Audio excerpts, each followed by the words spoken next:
Total na 70 saradit na negosyante sa Albay ang natawan in livelihood kits kan Department of Trade and Industry o DTI Bicol kanakaaging Martes.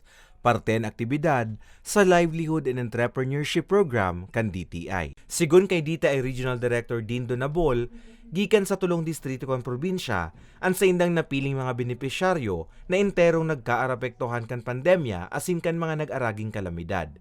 Ginibo ang distribusyon sa Daraga Community College sa Daraga Albay. Kung na-disrupt sa operations nila, base sa assessment ni, then they are qualified to receive itong mga starter kits o restarter kits. 10,000 pesos ang kantidad kan kada livelihood kits. Ang mga napiling benepisyaryo, entero manrehistrado sa mga nakataltag na negosyo center kan DTI. Walang itong sari-sari store kit, igwa man itong mga cutlery sa tabako na tawan mi man.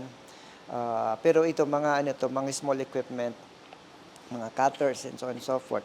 Tapos yung mga food processing kits, itong mga para gibubuo dyan mga kakanin. So natawan sila including stove.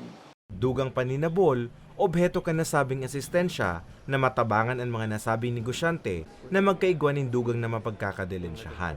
Kami 2021, this is the third year. Every year? Yeah. And hopefully next year, matawan ginari kaming pundo.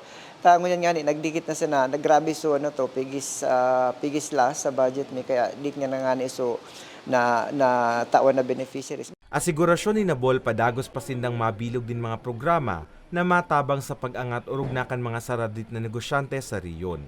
Para sa mga baretang tatak Bicol, Carmelo Balya.